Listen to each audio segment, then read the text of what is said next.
Welcome to Flat Earth Debate Uncut and After Show. I'm your host Nathan Oakley, and if you are new to this channel or you've not done so already, then be sure to subscribe, hit the bell notification icon and join button if you'd like to become a Nathan Oakley 1980 channel member and keep up to date with the Flat Earth Debate. If you would like to support the channel, there is a super chat that runs alongside each of these shows while they premiere, and there's also a PayPal, Patreon, crypto and thanks button, together with a Ko-Fi link in the info box below this video. Speaking of Patrons, I'm going to do a quick shout out to all of you who do support me on Patreon. So, a massive shout out of thanks and appreciation to Chris Wouters, Amish Earther, Naughty Thumbnails, Mitch Kennedy, Rod, the name's Burley, Twad Wazzle, Jason Hornsby, Christoph Fournier, Flat Earth Travolta, JMels24, Unimento, M Iron26, Eric Troche, Endless, Flat Earth Sage, Golden McKinnon, Retro Bill, Level Plain Poem, Cannabear, Michael Kahn, John Kays, Patrick Gunnels, Benter, Mel B. Styles, Hairy Blade, Mobile Max 777, Rob W. Reese Pound, Del West Watson, Unbelievable Productions, Blue Ridge Ranger, Abraham Mohammed, Skeptic 936, Life is Short, Texas Mike, Tina Baker, David Wayne Foster, and Dank. So another massive thank you to all of you for supporting me on Patreon. Now I will hand over to whoever is in Discord and Google so you can enjoy their dulcet tones while I set up for today's live show. Although I'm still running around pressing buttons and stuff, I want to start half an hour early. Just going to shut my door. Hold on a second. You want to start in 6 minutes.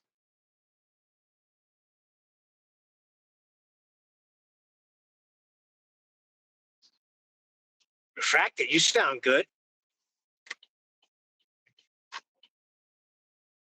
I've been working with my linguistics coach and stressing my vocals. Wherever you are, stay in that spot. Yeah, Hey, I was the antenna as a kid. I know how to do this. Can you help me with some electricity maths, John? Certainly. What are you trying to calculate? How many things I can have on this ring main? I think it's 30 or 32 amps max. And one of the heaters that can be turned on in the day is essentially just plugged into that ring main. So the other two heaters have got a separate day and night circuit for both, you know what I mean? Whereas this one hasn't. The one next to me, which is broken and is going to come fixed today. Because I got the part today. I ordered it yesterday. It came next day, thank God. So you can actually come and get it in. One more thing off the list. But that circuit, when they checked it, it was like, yeah, that particular heater is... I knew that was the case, but I didn't know the other ones weren't on the main ring main. But there we go. That's a different issue. I just want to know... I was trying to roughly tot it up in my head what I'm using in terms of amperage, and I just couldn't calculate it for things like my projector. I just couldn't look it up, and how much does a washing machine use? How much does a tumble dryer use? Things like that, because they're all Are on you the wanting same. to know? Go on. Are you wanting to know how much joules, like how many joules are being used, which is what you pay for? No. Or you want to know how many watts? No, It's amps. just How many amps? How many amps before I overload the circuit? That's what I want to know. At what point, if I turn on one more device or boil the kettle, because the kettle itself's like what? Probably put in 10 or 12 amps, right? No. Maybe one or two. One, is that it? Yeah. I mean, way off. 0.1 amp can kill you. Say again? 0.1 amps can kill you. I'm sure, but my point is this ring main is 32 amps. And what's going through my mind is, number one, if I put every single device on, will it overload it? That's what I really want to know. If you could send me a list of or get a list of the devices and their, how many amps they use, and I can tell you. Okay. So it is just as simple as look it all up. There's no, it's just an infinite amount of stuff. Because here you can have here you can have an infinite number of plugs. There's no limit. But don't you have a circuit breaker that shuts it down if you're overloading it. Like we have circuit breakers Yeah, here. but you want to You know overload where. something, click. Yes, it's like a car. Well, surely it can go around this bend at 30. Yeah, of course it can. Well, that's not very useful if you're going to go around it at 40. You want to know if it can do that. Well, in this case, it's how many electrical items can I turn on at once? And if I've got too many, or they're too high-powered, because everything's high-powered. High-powered amplifiers, high-powered projector, the computer's high-powered, tumble dryer's high-powered. I assume the dishwasher's got an element, as has the washing machine, therefore they're going to be pulling high power. There's an oven. The only thing that's not on that circuit is the hob, which is presumably ridiculously high-powered because it's electric. Well, hold on a minute. Say that everything in your house is on one circuit Yeah, breaker? it's an apartment, or what you would call a condo. So, it was never presumably. You can't have one circuit breaker. You have one panel, but there's got to be more than one circuit breaker. I had I bet 15. that's probably what he means is like his main. He's considering the circuit, Yeah. So right? there's several circuits, obviously, right? Well, the ones that are, if you exclude heating and lighting circuits, there's a day circuit for heaters. Yeah. There's a day circuit for the hob, and then there's a ring main with all the sockets on it. So the sockets, and the shower. So the shower's separate, the hob's separate, the day circuit for two of the heaters is separate, and then there's the plugs. Yeah? So what I'm concerned about is the plugs, i.e. what could potentially shut my show down. Now that it's all sorted out, it's like if there is an upper limit, and the electrician said, well, bear that in mind because you've got a massive heater on one of them. If you turn that heater on, that's going to be pulling a lot of power. You could overload this 30 amp circuit, or 32, I forget what she said.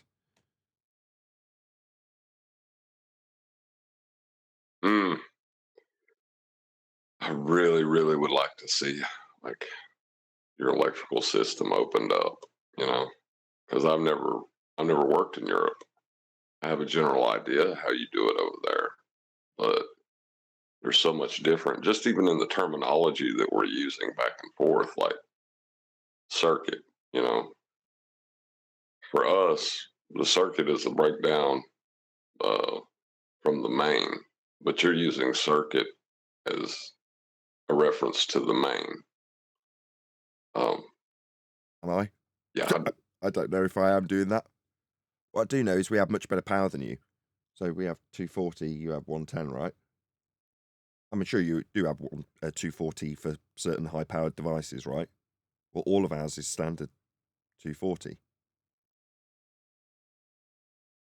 yeah, I don't know why y'all do that. It's so unnecessary. Right, but better. For example, if I run a power amplifier, or back in the day when I was selling power amplifiers, I had to, in my mind, account for the fact that they would deliver less output in the States than they would here. I just thought of something too, where you're doubling the voltage or halving the amps. So the same stuff, like when I'm thinking about it, ain't gonna. You just have to send me a thing, and like everything's got a nameplate on it that says how many volts, how many amps, how much was it. It's got the pedigree information on it. Sure. Just And for things take like amps, I can look. pictures. Yeah, it's the domestic stuff that I don't know where to look. I will do this. Scheduled to start about now. I'll start when I'm ready though. As we're talking about electrical stuff. So hold on a second. You said your electricity is better in Europe. But meanwhile, we just went over a week with no shows because your electricity failed. Okay. The 1970s circuits in this flat are actually very, very good from what the electrician tested. They went around with a tester and plugged them into all the sockets and checked how good they were, with the exception of some that are high use that they had to plug the socket in and out and in and out and in and out just to clean the contact. Everything tested really well. And I asked him, he was like, I was surprised how not crap it was, given that it's very old 1970s and 60s wiring with sleeved earthing all the way around. Normally that corrodes and dies because you get a bit of moisture in the wall and then it all just dies and then you've got to rewire the whole flat. I was like, well, we don't have to do that. I was like, no, it all checks out really well, actually. I'm surprised. You obviously haven't hacked into it. And I was like, well, you saw. It's just had stuff spurred off it rather than hacked into it. So everything that was there originally is still as it was, which is probably why it's held up. One of my buddies, well, actually, there's a couple of them, but one of them was a pretty good friend of mine. Went overseas to work in Europe, and when he come back, he was like, uh, the first time he was complaining about how everything was, you know, 240 or 220, and then when he come back in another year, he's like, man, this trying to balance the neutral stuff's garbage. He said we should just do it like they do in Europe. What does that mean? Balance the neutral? I don't know. Wait, that term, that's so alien to me. What does that even mean? Well, you have two hot legs coming out from your receptacles, right? Right. Right. Well, we have a hot leg and a neutral, and what's happened is there is a Y connection somewhere in the circuit further back from the house where power. Um, it's you've grounded the uh, transformer, and so you're pulling from, like, if you had, think of it as a line. If you had A, B, and C, you're drawing between A and B and C instead of just straight from A to C. But you have to balance it, or you'll have all kinds of wacky problems with your electrical. Okay. Yeah, but a lot of them are changing, John. Because when I was doing the mini split systems with my brother, a lot of times we used to have to call the electricians and remove the 110 and put in what they have in Europe. But we also have very clever plugs. I mean, not clever as in technologically clever, just well designed. So, for instance, you have got these two black bands around the bottom two pins of the plug, being your earth. And as you shove that top pin in, which is longer, it opens up the bottom pin's holes in the socket. In other words, you can't physically force something into the live socket hole because there isn't one until you force a neutral into the top, which the mechanism then lifts up and opens. And by the time they're in, there's two black bands of plastic that's mandatory on all the plugs.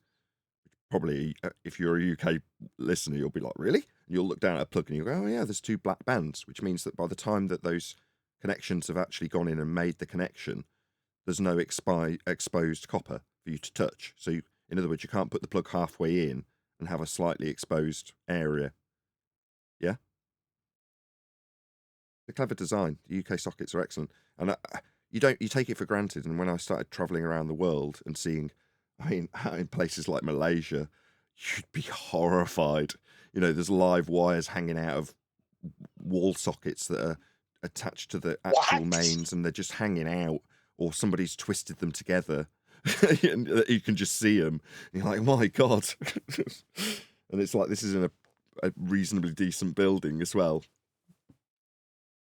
I worked on a 100-year-old electrical system at a dam, and they had copper tubing that they would pull a wire through that was insulated, an insulated wire, but the tubing itself was the ground. It had to be the most dangerous design I ever seen, but I mean, it worked for 100 years. Wow.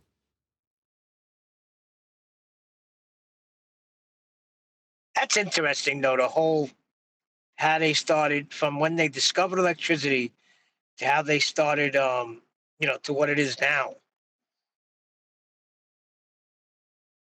That's what we've got. We've got the earth running along the sleeving.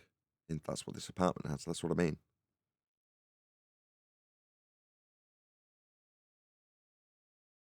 Anyway. But it's not bare, is it? It's not. No, you're talking about the earth ground. I'm not talking about a grounded conductor. I'm talking about a grounding conductor. It's the neutral. Oh, you mean you've got one sleeved cable running up oh, that's it. It's just one wire running up it. Yeah, Oh, yeah, wow. that's not right. That's It not was what I thought you scary meant. when I figured it Okay. out. So the other half of the connection is the copper. It's not just carrying it's not just earthing it. That's terrifying. Yeah, especially when you have to demo it and people keep on flipping those damn lights on. I don't know. Electricity scares me. But my brother sticks his hand right in these freaking AC units, and I'm like, how do you know what's live and what's not?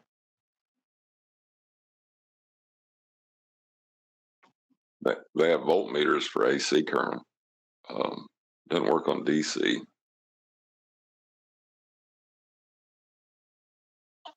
Look, it's either the ladders when I'm working with my brother that scare the life out of me.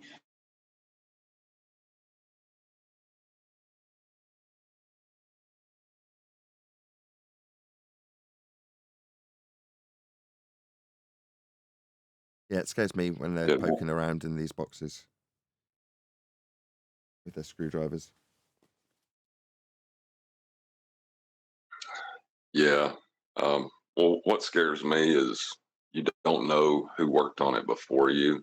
And I've seen guys just put wire nuts, just set them on top of the wires. They'll twist them together and then just set the wire nut on top. Basically, they won't test it to see if it's got a good connection. There's badly trained electricians everywhere. You know, Yep. They're slobs too.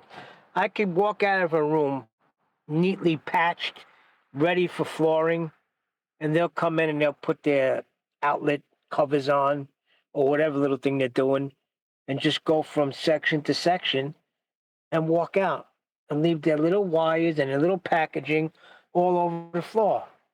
It's like, yo, this floor was ready for flooring. You're gonna leave this for me? Well, I'm not a laborer. Neither am I. They're slobs. Electricians are slobs. Outright inconsiderate bastards on the job site.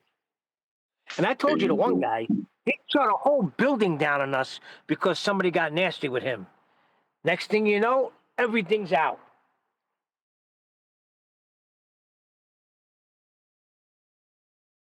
Anybody got anything they want to cover today? Brian Cox thing, I think that was me that sent that. yeah, I was looking at that. That looks hilarious. Talking Yeah, about it was 180 degrees.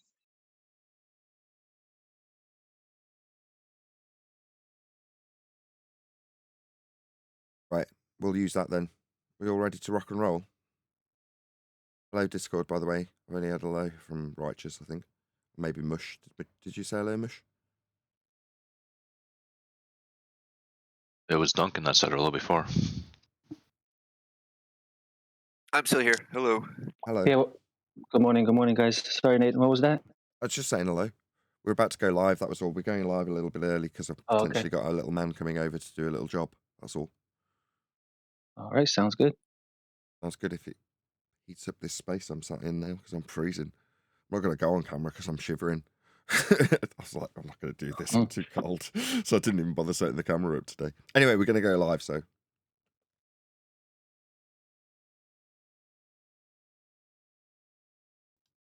hello, hello. Let's Good get morning, it everyone. on. Hey. Good morning. Good morning. Good morning. As we've been off the air for a couple of weeks, quite literally sporadic live streams for members and a couple of failed live streams in between, I would like to go through a few housekeeping questions because in the truest sense of the words, we need to keep house and see if anything's changed over the last couple of weeks. It may be that there's nothing that's come up, but it's always a good way of jogging, especially people on Discord who may be out and about more than my panel or less, I don't know. But either way, if we all butt our heads together and try and answer these questions together, if it's a quick no, because nothing's come up of it, just say so and we'll move on. We all ready?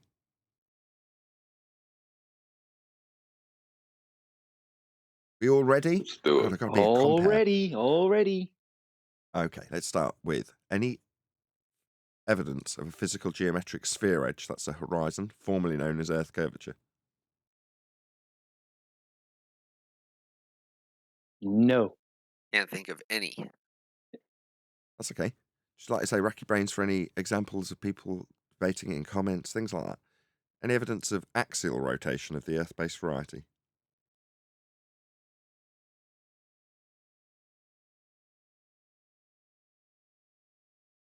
Nope, nobody been offering up spinning claims. Fair enough. Any evidence of the Nope. distance to the sun?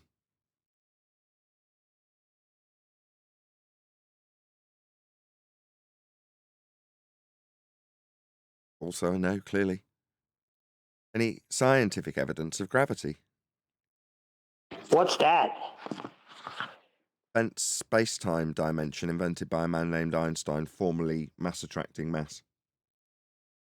Oh, Formerly. that was just gonna say. I was gonna ask you if it's that. Then why do they keep teaching in school that it's mass attracting mass? You need a force to hold you to a spinning water ball in a sky vacuum. But in practical application, it's a downward vector with respect to a horizontal plane. Yeah, you will need a flat Earth for gravity. That is something that was definitely being discussed before we got reliably back on the air, which I'm very pleased about. Oh dear. Oh dear, what? You'll need a flat I'm plane. responding to what John said. Oh dear. Yeah, all roads lead to a flat Earth. We'll maybe get into that after the housekeeping session. About any single viable hypothesis from any of the fields of astronomy, cosmology, or astrophysics.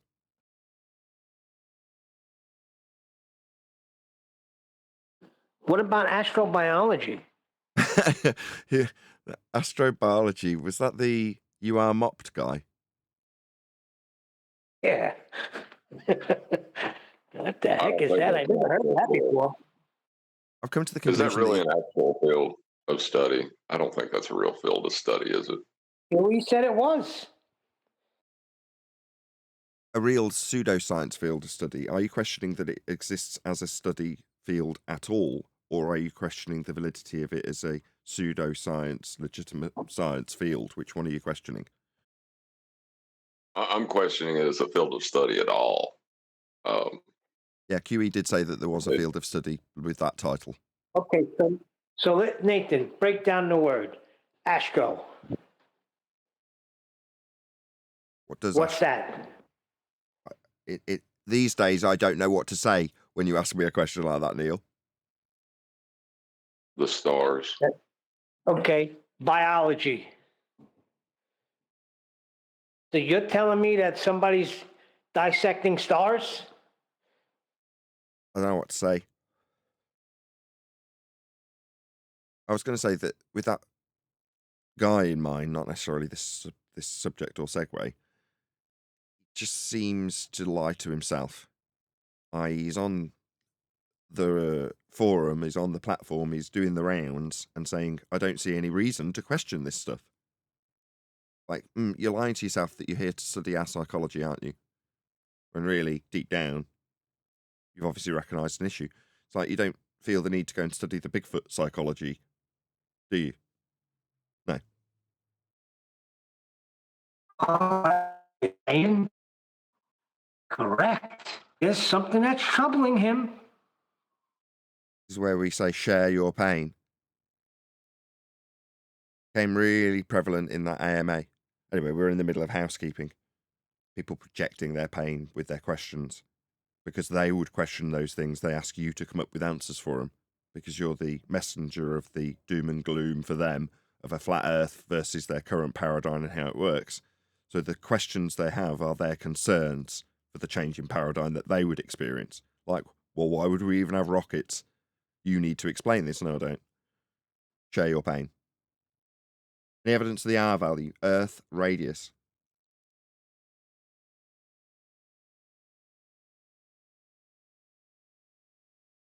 Please share the show, by the way. We're going out quite a lot earlier just because I've got a man coming to fix this heater that was destroyed by a cowboy electrician. So the £150 part has arrived, paid for with a credit card, of course, and that will go in today. But he may interrupt this live stream, so hence I've started early just in case that is the case. No, no R value evidence? No? Please share the show. 23 Everybody's people too watching. afraid. Go ahead. Everybody's too afraid to measure the R value nowadays. Nathan will explain how it's measured, so nobody even comes up with measurements anymore. There's only two ways in the rhetoric, as far as I know, unless someone can give me a third. I'll rattle off the first two. One is the Al-Biruni derivation of eye level and surface level dip methodology. The other is a minimum elevation angle off a flat plane to Polaris. And unless someone can give me a third, I don't know of a third. Anybody know of a third? All the rest are derivative extrapolations. Let's just give it that title. So you might say, oh, no, they take this and then they extrapolate R from it. It's like, well, yeah, they are. But in terms of the chronological explanation for an R claimed to be a measurement useful in heliocentric orbital motion, for example, it will either find its way back to most likely Polaris, but also sometimes claimed to be Biruni, unless someone can give me another. Go ahead if you have it. I don't know it if you've got it, or I do and I've forgotten. It's so biggie, it's flatty, and we measure it flat. Yeah, that's. I mean, yes, that's true for both Polaris and Al-Biruni, but Al-Biruni has got a contradiction in terms when it comes to him suggesting that he's taking a differential calculation between surface level and then raising up in altitude with a height that is acquired from that surface level that's flat to suggest that the surface level that's flat that he got the height to raise up on gives him a dip to a geometric horizon below the surface level that he just measured to get the height of the mountain. So he's got a paradox in his calculation, whereas it's just flat out a flat Earth requirement when you measure an angle to Polaris. I really do like it. I mean, Brian gets a bit snippy with me because it's like there's plenty of other flat Earth proofs that show how Earth is measured that have come along prior to this one. You just happen to like circles of equal elevation and Polaris. I'm like, yeah, I do. I think it's ace. I've thought it the whole time ever since 10th sort of reaffirmed what celestial navigation could do for our argument. Go ahead, Neil. I don't think we talk about the circles of equal altitude enough. Johnny comes in and says it all the time. Well, that's what the Polaris measurement is, though. That's what you're getting. The radius value, you know, what you're talking about if you gave a circumferential value at 24,000, or is it, what's the official globe radial, not radial, equatorial value for their globe equator? Is it 24,000 something? I think so. 3959 turns into what? That's 24,000? it. 59.59. Yeah, but there's a proper number. I just don't know off the top of my head, and it's just too vague with 24,000. But in either event, right, that is a circle based on the minimum or inferred minimum to Polaris. Well, that's just a circle of equal elevation. It seems a bit crazy to say it with the actual equator because it is at the minimum, i.e. you don't have an angle anymore. Yeah? So that's why I use the word inferred. Maybe someone will check me on that one day. They haven't to date, but that's why I use that word. Maybe there's a more official title for it. But that is just a description of a circle of equal elevation at the minimum for Polaris, which they then turn into the outside edge of their sphere, and they call it the equator.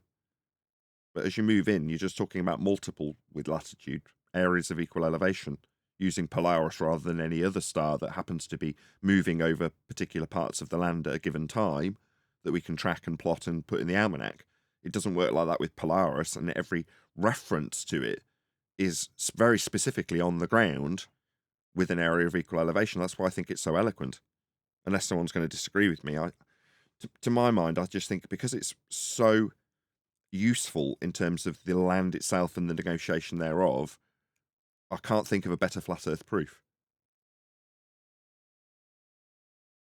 Well, yeah, that you could use that as a flat Earth proof, but to get the initial angle before you create the circle of equal altitude, you have to get it from a flat plane. So the ballers aren't even capable of talking about the circle you can create from that angle and the other angles you can use. Like they can't Absolutely. even get that far. Yeah, and I completely agree. That's partially why I'm saying it's so eloquent. Exactly, you can't even start the process without measuring a flat Earth to do so. But in terms of what it turns into in practical terms, it's a very specific description of Earth and its territory, and how you can then use that to move around and map the world. So in terms of the world or the Earth, as we debate about it, to me, that's the pinnacle, isn't it? But you couldn't be more right. You can't even get to the measurement. You can't even hold the sextant. I mean, QE's taken this to the extent of they can't even look at a sextant if they're on a ball, assuming that they're doing this stuff. You know, before you've even picked up the sextant, you've got to accept that you're measuring a flat Earth. Quick shout out to, how do we say this? Rejo23. Thank you for the super chat. Good morning, Nathan. Good to see you back. Thank you very much. Please share the show. I was thinking about something where Einstein said that the universe is asymptotically flat, right? And the celestial sphere has points in the sky that stars in the sky that correlate to zenith positions on the ground. If your universe is asymptotically flat, then your ground must be asymptotically flat as well. Yeah, and that's precisely how the territory is going to be mapped if you're going to use the stars in respect to the ground. You've got parallel planes, if you want to call them that, with the sky and the ground. The only way it's calculated, their system, when you describe a heliocentric universe as being asymptotically flat, did you say? Yes. Well, that's because that's how it would be calculated in terms of the measurements of the angles to the stars, with the only way to log that and then have something to put in the almanac is with the sky parallel with the ground. Not only is that true in terms of how it is actually developed and how the heliocentric world would be described on a universal scale or a universe-wide scale, let's just say. It's true at all altitudes. Now, this is something that gives me goosebumps every time we talk about it. And the first time Adam brought it up and summarised it was to say, well, that's just the majesty of the heavens in terms of how they can be practically used. If you're in a hot air balloon holding a sextant and you look at Polaris, the angle won't change as you raise up in the hot air balloon. The same is true for another star, but the example gets more complex because the stars are obviously moving. So, with the exception of Polaris, if you had somebody in somebody on a hot air balloon again, as high as they can go, holding a sextant, and you are directly below that hot air balloon, you both hold the sextant, you both measure the star, you both get the same angle. Why? I don't know. That is how it works. It doesn't make any difference. And because you can level the tool on the hot air balloon, let's say you're using a bubble sextant, just for the sake of argument, so we eliminate the horizon as a mitigation that is easy to mitigate for, but just for the simplicity of this example, if you've leveled the tool, your tool gives you a parallel plane in the sky, and that parallel plane in the sky for your baseline, with respect to the angle to the star, is parallel with the ground. And because you've both got the same angle in the hot air balloon and on the ground, parallel to the surface works at all altitudes. So when you're mapping out the position below the star to give you a circle of equal elevation, makes no difference how high you are to get that angle. Absolutely beautiful in terms of useful, practical application to map the world with. But you have to accept, to finally reach the conclusion that tallies into John's point, you have to have a parallel world in terms of the sky and the ground. And that is precisely how we have measured it, charted it, mapped it in both sky and ground. So when it comes to describing the world heliocentrically, you have no option but to describe the universe as an expanse, if you're going to be talking about that in relation to the sky, as parallel with the ground. Now, they don't give you that point that it's parallel with the ground. They just say it's flat. A flat universe in a heliocentric terminology. We'll cover that in a minute, actually, because we're going to cover Brian Cox's video that's going to cover that. Anyway, go on, whoever that was. That's true for the angle reading. The rest of the maths you need to be done at the surface level. The circles of equal altitude won't be in elevation; will be at zero elevation. Well, because everything's parallel, you can just assume it's so. So if you're drawing a circle of equal elevation on the balloon, in my example, it doesn't matter that your circle of equal elevation has the point above the ground where your making a two-dimensional circle because it's parallel with the ground. So the point that you're achieving, if you're doing that with 3 stars, where they overlap to figure out where you are, that's still going to be directly below those positions, because all the stars that you've measured the angles for are all directly below the position on the ground if you've drawn out a circle of equal elevation effectively in the air, but parallel with the ground. In other words, so long as you have a flat plane of reference to begin with, regardless of if you achieve it with a bubble or you correct with the horizon, once you have that, it doesn't matter if it's in the middle of the air or the ground itself, it will always be parallel. Therefore, any measurement on that 3-circle section, intersection, whatever, will be just below it on the ground on the map, because everything's parallel with the ground. Right. As long as level is a horizontal plane, you can get an elevation angle to the stars. Yeah, it's a prerequisite. Earth must be flat for this to succeed and be functional. That's correct. And you always have to refer to the GPs, ground positions. That's why everything needs to be done at the ground level. Your height is irrelevant. That's pretty much what I'm saying. In terms of navigation. So then why is everybody... Can you hear him, Neil? Sorry. Go on, in terms of navigation, everything works at 0 elevation, surface level.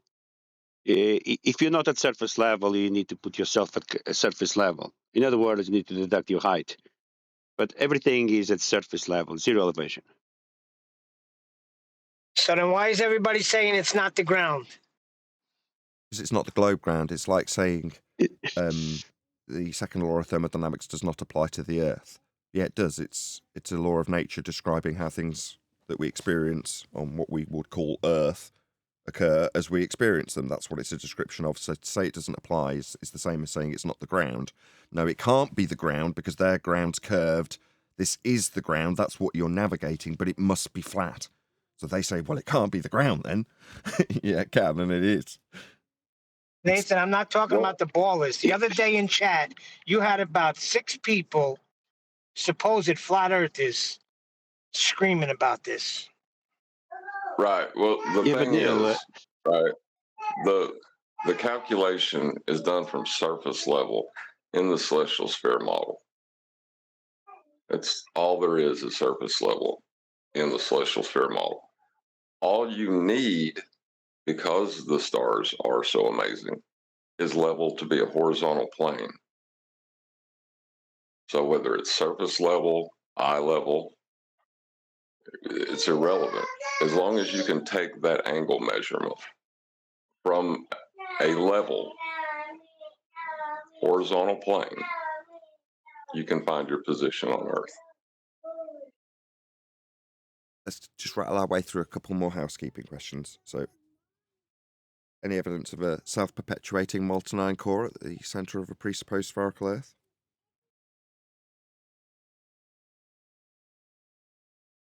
That's where Danny Faulkner would take his angles from, isn't it? Perfect. Couldn't be a better segue. Any evidence you can acquire an elevation angle measurement from a curved baseline?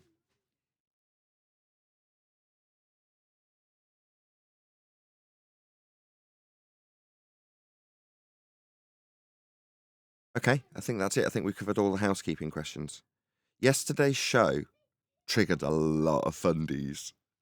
So, in the most concise way, I described the derivation of wavelength through diffraction patterns.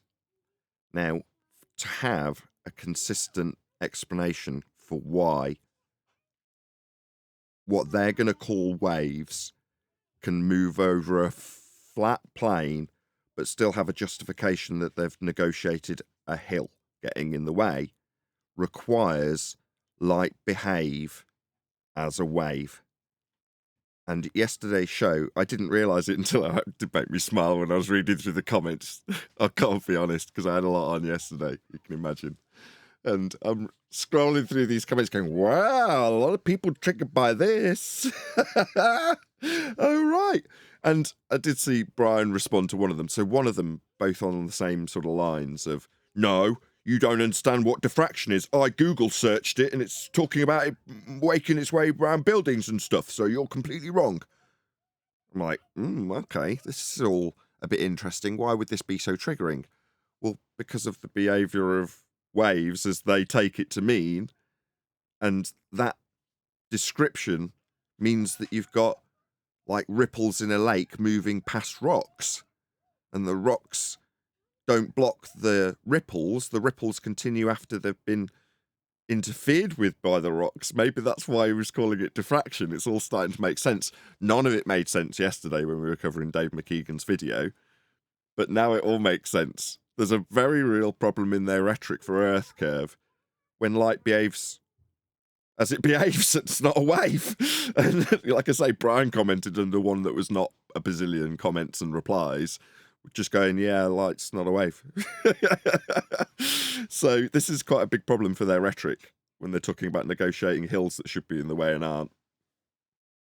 It's all mitigation after all. I mean, who cares? They're just explaining why something that does what it does with a straight line of sight, but shouldn't because Earth curve gets in the way, but can because we've got some behaviour that isn't conducive with how light specifically actually behaves. So this isn't our problem. That's why I'm smiling about it. It's their problem, and the fact that it triggered people into saying, you don't understand what diffraction is. I'm like, oh, this is all very familiar. Yeah, because they need to sell some story, but really, it's not bending around nothing. Light just does what it does. Never has to go around the sphere. So, but they need it to bend, don't they, Nathan? For mitigation purposes. I mean, for me, it's laughable. It's like, it's akin to the two guys that are standing looking across the bay at a clock, and the flat earther goes, nice clock. And the globe earther goes, no, that's not a clock.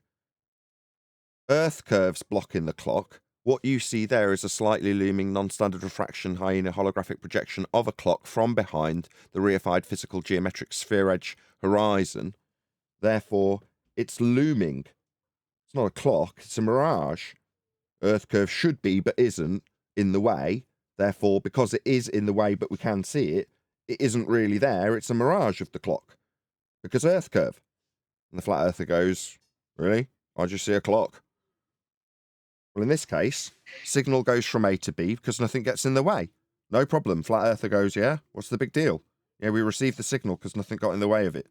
No, Earth curve got in the way, but it still made its way around Earth curve because we've got this behavior where it's like traveling through a pool of water and the ripples can do this where they get around the Earth curve. Therefore, we can have transceivers and transmitters in valleys. That's their logic. You're like, what? So you can mitigate for the fact that Earth curve should be in the way, isn't in the way, but is still in the way. It's just the behavior of light that gets around the fact that it isn't in the way, but could be in the way and does transmit when it shouldn't, but can. You're all idiots. Globe believers are numpties that will tie themselves in knots to explain this garbage of why Earth curve isn't getting in the way of something. Like, we can just see the clock. No, it's not. It's a mirage. No, we just get the signal. No! Diffraction of light. Why? So you can incorporate your globe faith into this. Okay, good for you. No, we just get the signal. That's what I meant to say. They need it to be a wave, right? Yeah, so it can behave like a wave. Oh, They're also dear, talking so about sad. a deviation. They're also talking about the deviation from straight. Like the mountain and its elevation is deviating from straight. Yeah, they need that straight path.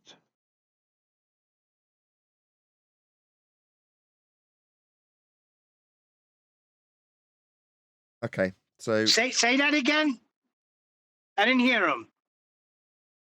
that again, George. They're claiming that the light is deviating from straight. Bending, in other words. They need the straight bit. They need a flat earth for that.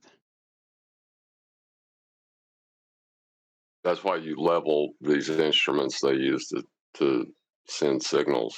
You know, and they have a certain orientation they need to be put in, and you level them. You get them horizontal with the plane of the Earth, and then you send your signals out.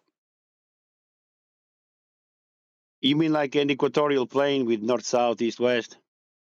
Yeah, I'm gonna need a flat earth for that. Oh dear.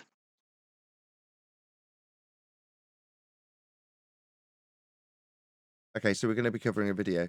I did leave a comment on this. I don't normally leave comments on shorts videos, but yeah, we'll maybe come to that in a minute.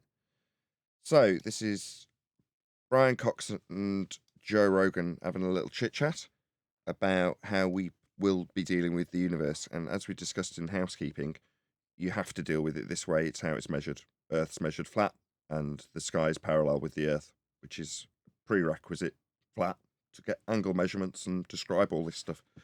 But here's a embedded confession in terms of that application of parallel sky and ground to the heliocentric model. And here's the disclaimers that you get from Cox as a result of that.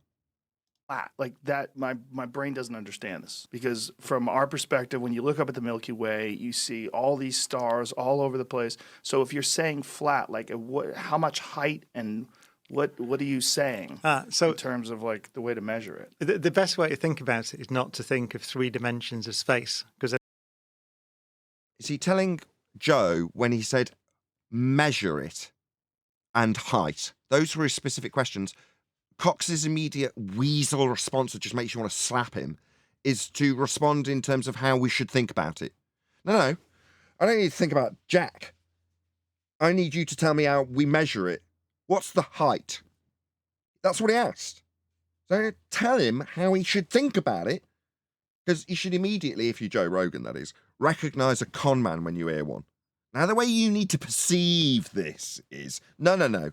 I asked about how we measure it. Let's make it clear. Dealing with charlatans. Think about it. Charlatans, scummy, it's slippery. then we can't picture it. Okay. But you can think of 2, like this Well, we can think of 2 ways, so we can have a little false dichotomy in the way we're going to perceive this by way of our, thought exercise? tabletop, and that's all right. We just forget the other one for now. And so you know what flat is on this table. I mean, you could Yeah, that would be the ground, yeah? The table would be the ground. define it. So you could say, for example, that if I draw a triangle on the top of the table, then all the angles add up to 180 degrees. So Yeah, because that's what a triangle is.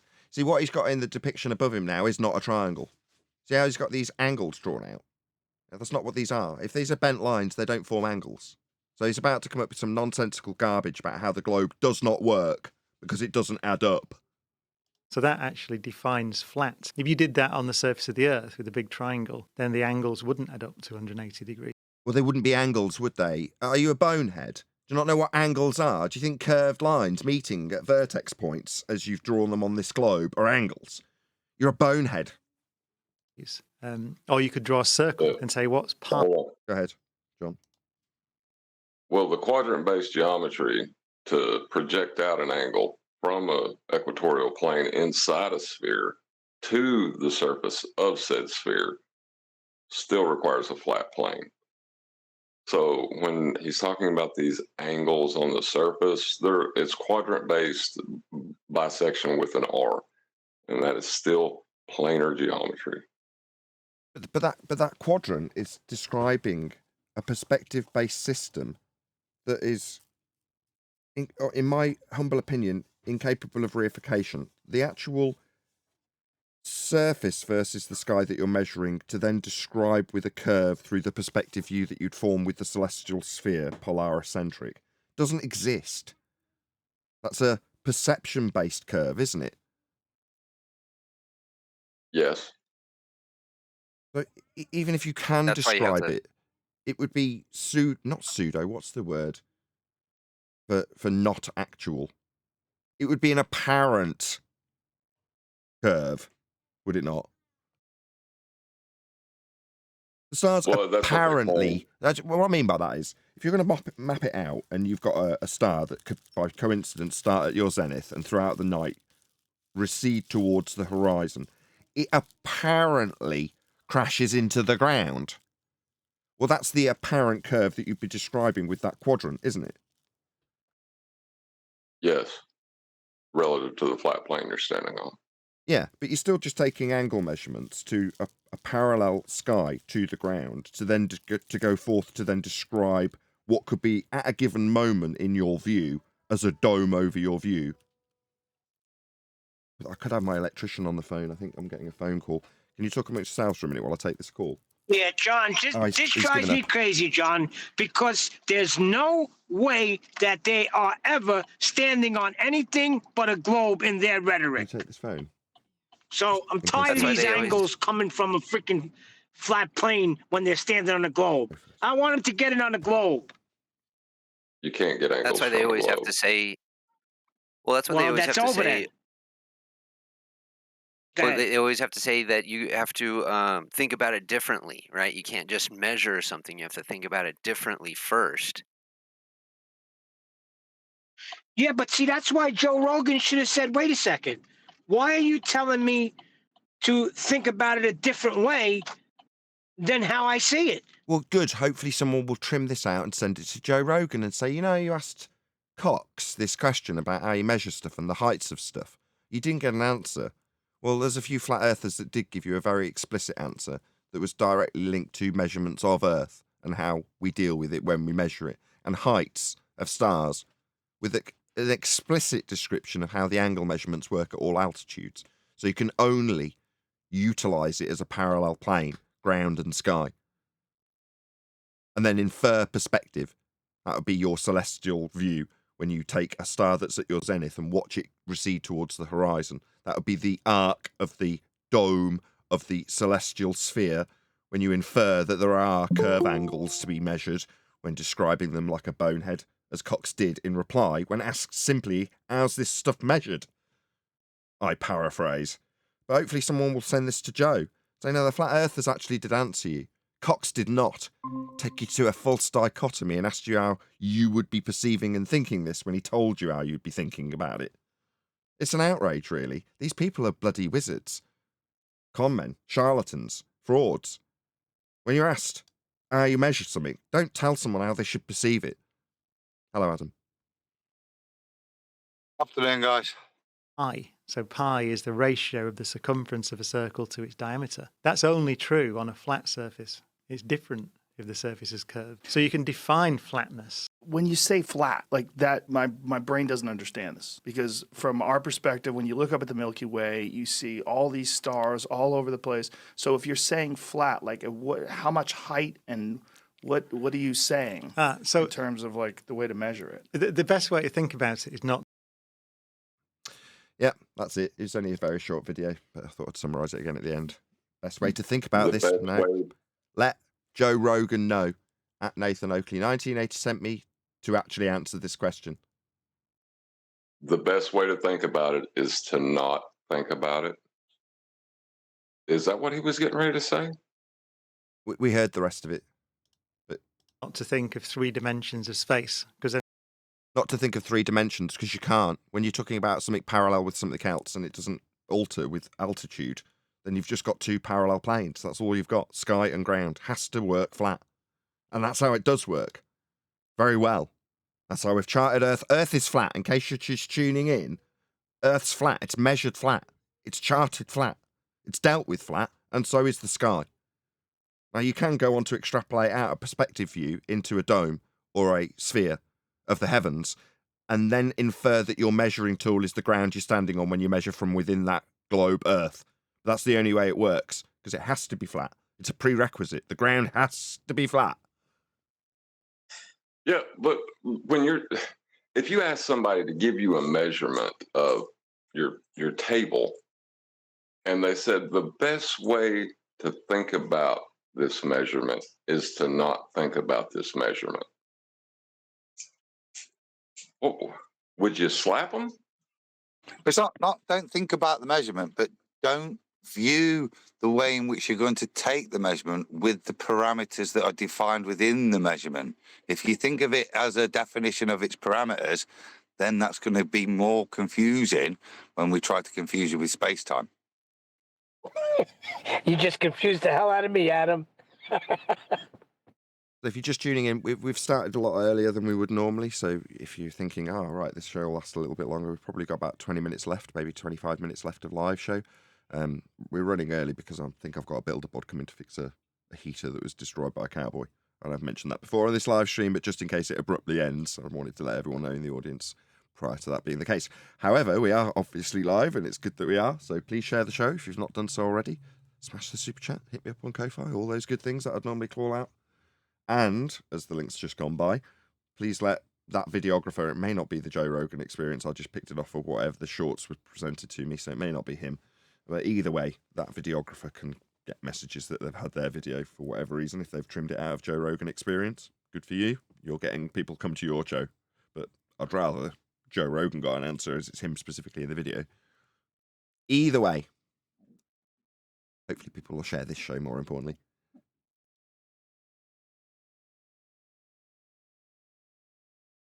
Well, you chatty bunch. Glad I got you all nice and warmed up. I was going to say, it's like once you see the trick and once you understand it, you'll never stop seeing it. Oh, correct. It's like that dancing bear video. What is at my door? Let's all go here.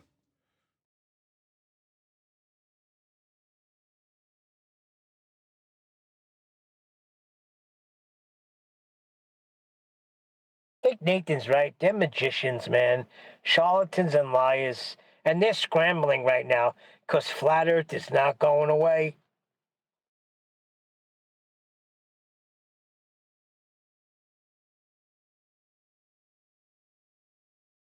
Right, this is going to be the end of this live stream. It is my man. So he was ringing and I didn't answer, and then he's here. So unfortunately for you watching live, I'm glad I did start early, because with that I'm going to say a huge, massive, enormous thank you to both Discord and G+ panels for making this very short live show possible, and of course a massive thank you to all of you in either Nathan Oakley 1980 or Nathan Oakley premiering streams if you're watching the Uncut and after show. Not that there will be an after show. This is it. It's just a pre-show. I think there's only going to be a solid hour of that. So I've been Nathan Oakley, and I'll see you all in the next video.